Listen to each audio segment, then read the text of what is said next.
Philadelphia, the 1980s. The Italian mob is collecting. Every operator in South Philadelphia is paying tribute.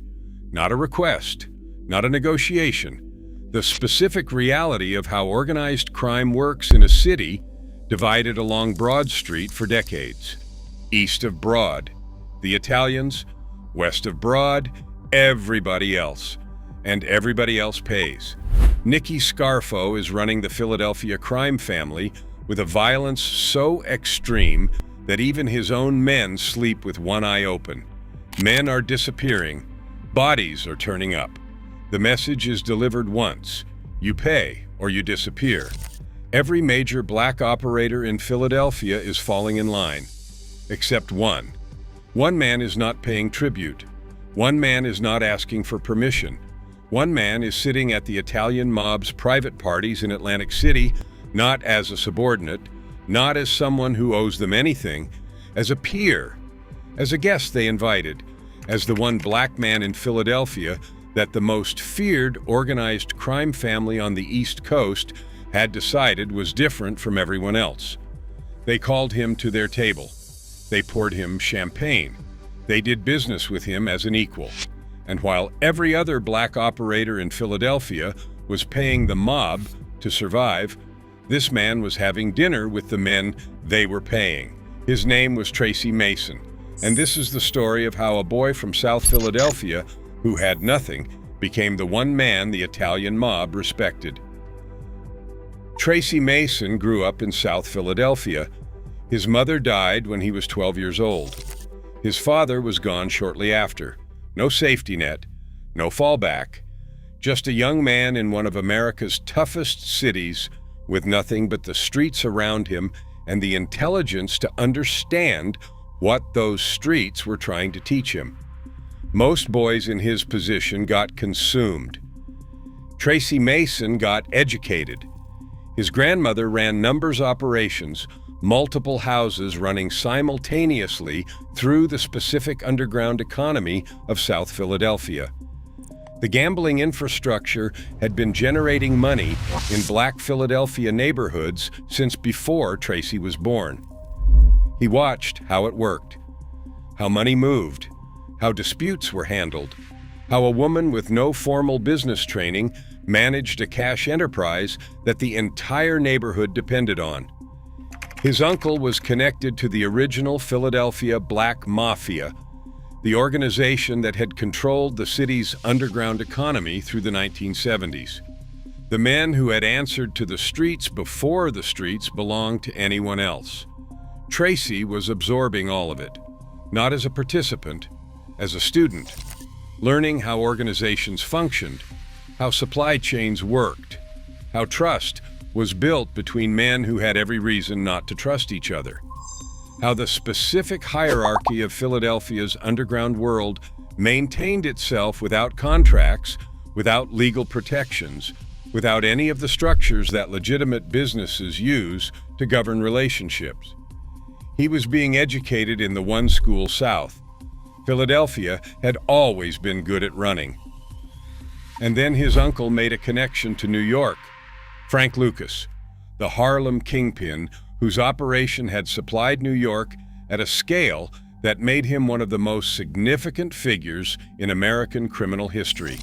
The man who had gone directly to Southeast Asia for his supply, cutting out every middleman, and built an operation so sophisticated that the federal government spent years trying to understand how it worked. His uncle had a relationship with Lucas's organization. Tracy Mason was making trips to New York City, coming back to Philadelphia with supply, a teenager, a supply chain, the specific organizational intelligence of a young man who had been watching how the game worked since before most people his age knew the game existed. He was learning from the absolute top, and he was going to apply everything he learned to Philadelphia. South Philadelphia High School changed everything. In the specific geography of South Philly, that school brought together black and Italian students from neighborhoods that ran parallel to each other without ever really intersecting. Boys who would grow up on opposite sides of Broad Street, spending 4 years in the same hallways, eating in the same cafeteria, playing on the same teams. Tracy Mason built relationships across that divide. Not superficial relationships, real ones. The kind where Italian families from South Philly invited him to their homes for Sunday dinner, where he sat at their tables and was treated like family, where the specific trust that takes years to build between people from different worlds was established through proximity, through loyalty, through the specific qualities that Tracy Mason had, the intelligence, the discretion, the specific character of a man who understood that you protect the people who let you in. He was not just a black man who knew some Italians. He was a man that both worlds claimed. A black kid from west of Broad who Italian families brought to their dinner tables. That had never happened before in South Philadelphia, and it would never happen again in quite the same way. That specific position, trusted on both sides of the most important cultural boundary in the city, would eventually become worth more than any supply chain, any organization, any amount of money he could have built without it. Because in Philadelphia, who you knew was everything. And Tracy Mason knew everyone. He went to Cheney University, one of America's historically black universities, a Pennsylvania institution that had been educating black students since before the Civil War, the kind of school that Philadelphia's black community sent its most promising young people to, the ones who had a future, the ones who could build something legitimate, the ones who the neighborhood was counting on to make it. College didn't hold him. He dropped out. He went to Atlantic City, not as a gambler, as a craps dealer. In the early 1980s, Atlantic City's casino economy was generating money at a scale that New Jersey had never seen. The legalization of gambling had created an entire infrastructure of hospitality and entertainment that moved millions of dollars daily. The hotels, the restaurants, the private rooms, the specific social world of a city that had reinvented itself around money. A craps dealer made approximately $50,000 annually. Legitimate money, good money, the kind of income that most men from his part of South Philadelphia could not access through legitimate work. Tracy Mason took the job. But Tracy Mason was not at that casino to deal craps. He was there to be positioned, to move through the specific social world of Atlantic City in the early 1980s, the casino world, the hospitality world, the world of money and power and private rooms where the real conversations happened. Because the people who mattered in Atlantic City were never on the casino floor. They were in the rooms that did not appear on any hotel map. And the relationships Tracy Mason had built at South Philadelphia High School were about to open every single one of those doors. Atlantic City, a private room in a casino that the public never sees. This is where it happened. The Philadelphia mob had significant presence in Atlantic City. The specific, plausible deniability of casino floors and hotel suites that allowed powerful men to gather without gathering officially. Politicians, businessmen, organized crime figures, all in the same city at the same time for the same stated reason. They were just there to gamble. Nobody was just there to gamble. Nicky Scarfo was there, the most feared crime boss on the East Coast, a man whose paranoia was so acute and whose willingness to eliminate perceived threats was so total that his own organization lived in quiet terror of him. Under his leadership, the Philadelphia crime family had become something that law enforcement officials described as uniquely dangerous, violent beyond what organized crime typically required, ruthless in a way that even the New York families found excessive. His lieutenants were there, Chucky Merlino, Joey Merlino. The next generation of Philadelphia organized crime, young, ambitious, building toward the kind of power that Scarfo's reign represented. These were not men who invited people to their private gatherings. These were men who eliminated people who asked too many questions about their private gatherings. Tracy Mason walked in, not wandered in, not talked his way past a door. Walked in because they had told him to come. Because the boy who had been eating Sunday dinner at Italian families' homes in South Philadelphia since high school had spent years building something that no amount of money could accelerate. Real trust. He sat at their table. He drank their champagne. The 1978 Taittinger collection at $150 a bottle in the early 1980s, a specific detail that tells you everything about what kind of evenings these were. Not nightclub champagne, collector's champagne. The kind that men serve when they want the room to understand what they are. He spent $5,000 a night at these gatherings, while the most feared Italian organized crime figures on the East Coast treated him as a peer. Think about what the other black operators in Philadelphia would have said if they had seen that. The men who were paying tribute to survive, who were navigating the specific anxiety of operating in a city where Nicky Scarfo's organization collected from everyone, if they had known that a black man from South Philly was sitting at Scarfo's private table drinking vintage champagne and doing business as an equal. They would not have believed it.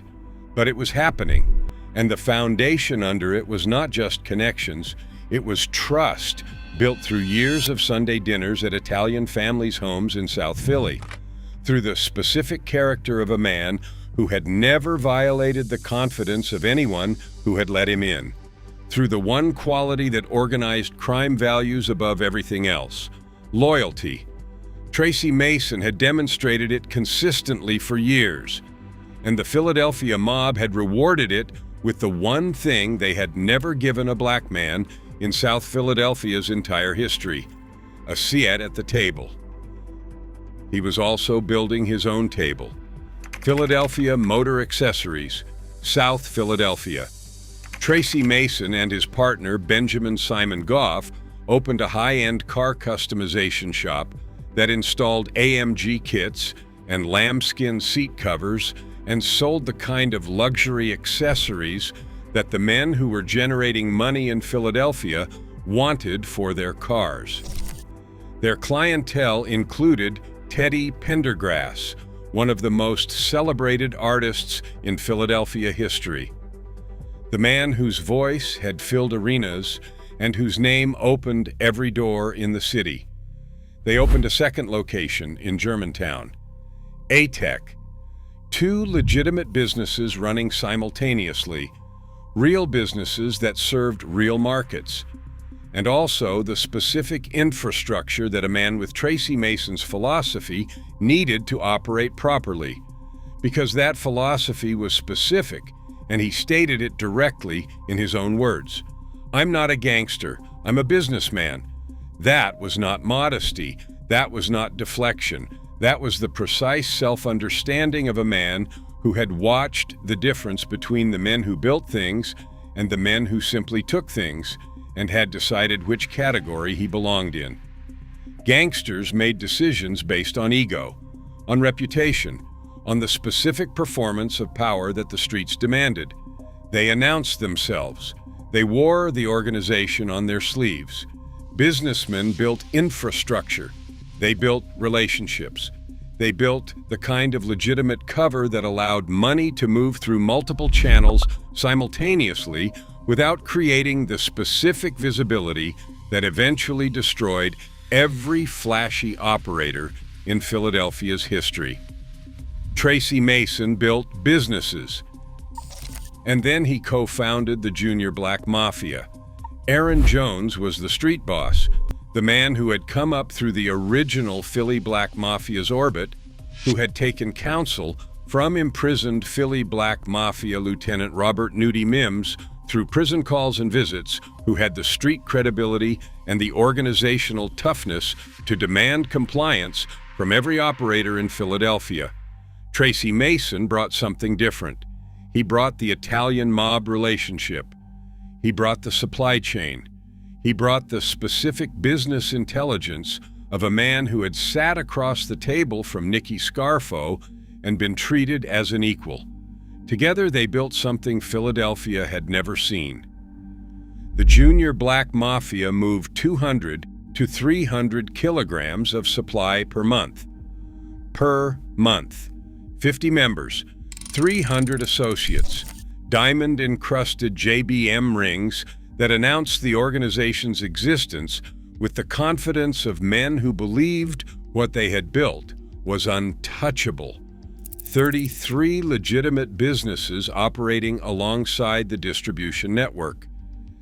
The specific corporate architecture that Tracy Mason had been developing since Philadelphia: motor accessories, real businesses, real revenue, real infrastructure that made the organization something no street gang had ever been. And then the message went out across Philadelphia: get down or lay down. Not a suggestion, not a request, a statement of how business would be conducted from that moment forward. Picture what that looked like on a Philadelphia corner in the mid-1980s. Two men pulling up, JBM rings on their hands, the diamond catching the light. A quiet conversation with the operator who had been running that corner, who had his own supply chain, his own customers, his own operation built over years. The conversation was brief. You work with us, or you stop working. Not a threat delivered with raised voices or weapons drawn. Quieter than that, more certain than that. The specific certainty of men who backed their message with an organization moving 200 to 300 kilograms monthly, with the Italian mob's supply and protection behind them, with 33 legitimate businesses anchoring everything they had built. The operator on that corner had a choice, but he understood what both options actually meant. He got down. Every operator in Philadelphia got down. Because the alternative, the specific consequence of laying down in a city run by an organization that had Nicky Scarfo's blessing, was not something any man who wanted to keep operating chose to test. The Philadelphia Crime Commission documented it themselves in 1989. The junior black mafia was in business with members of the Philadelphia Mafia, including Joey Merlino. The alliance that Tracy Mason had built through South Philadelphia dinners and Atlantic City champagne, the relationship that no other black man in Philadelphia's history had been able to establish across the divide of Broad Street, was now the backbone of the most powerful black criminal organization the city had ever produced. The nightclub scene. He walked into a Philadelphia club one night. Michael Jordan was already inside. Not yet the global icon he would become, but already the NBA's scoring champion. The most electric presence in professional basketball. The specific magnetic force that sports celebrity creates in a room, every eye turning, every conversation pausing, the specific gravity of a man who had become one of the most recognizable faces in America. When Tracy Mason walked in, the women who had been gravitating toward Michael Jordan moved toward Tracy. The hustlers were getting more money than NBA players. That sentence, preserved in Philadelphia's oral history of that era, tells you everything about where Tracy Mason stood in the hierarchy of the city he had built his operation in. More compelling than Michael Jordan in his own prime. Not because of his fame, because of what he had built. Because of the specific gravity that a man carries when he has sat at Nicky Scarfo's table and been treated as a peer. When he has an organization moving 200 to 300 kilograms monthly. When the entire city's supply flows through his network. Michael Jordan had fans. Tracy Mason had Philadelphia. The arrest came the way the most consequential arrests often come. Not through a dramatic federal takedown, not through years of surveillance finally closing around everything. Through an ordinary moment. He was at an apartment, a spot he trusted, dropping off his son and picking up money. He noticed something wrong. A maintenance man entering a nearby unit, someone he had never seen before in a building where everyone was known. Someone whose presence in that specific geography didn't fit the pattern of that building. He had been trained by Frank Lucas's world and the Philadelphia Black Mafia and the Italian mob, and 2 decades of operating in the most dangerous city in America, to recognize when something didn't fit. His instincts were correct. They moved. After the raid, police announced they had seized $80,000. Tracy Mason laughed, not nervously, not out of bravado, because the actual amount in that apartment was $1.5 million. He knew it. They knew it. The gap between what was announced and what was actually there, that gap tells you everything about the scale of what the JBM had built. And the laugh tells you everything about where Tracy Mason stood in relation to it. A man who laughs at an $80,000 seizure announcement because the real number was $1.5 million. That is not a man who is afraid. That is a man whose sense of scale has been permanently altered by what he built. He was charged. He served 7 years. He was released in 1994. While Tracy Mason served his 7 years, the world he had built collapsed around him. Aaron Jones received a life sentence. The JBM's diamond rings ended up in evidence rooms. The 33 legitimate businesses were seized or shuttered. The Italian mob connection that Tracy Mason had cultivated through years of South Philadelphia dinners and Atlantic City parties, the alliance that had given the JBM its supply and its protection and its specific position as the most powerful black organization in Philadelphia history, became exhibit material in Pennsylvania, crime commission reports, and federal prosecutions. And the men across that table, Nicky Scarfo, the most feared crime boss on the East Coast, received 55 years. Joey Merlino eventually faced his own federal racketeering charges. The entire structure, Italian and black, east of Broad and west of Broad, came apart in the federal prosecutions of the late 1980s and early 1990s. And Tracy Mason served 7 years, the shortest sentence of any significant figure from that entire era. He walked out in 1994 while Aaron Jones was settling into what would be the rest of his life in federal prison. He walked out while Nicky Scarfo was 40-something years into his 55-year sentence. He walked out while the diamond JBM rings sat in evidence rooms and the 33 businesses were shuttered, and the organization that had made Philadelphia fall in line with a simple message, get down or lay down, was gone. 7 years. He is a car broker now, the man who opened Philadelphia Motor Accessories and ATEC, who knew the luxury car market in Philadelphia better than almost anyone alive, who had been building businesses in this city since the early 1980s, still a businessman.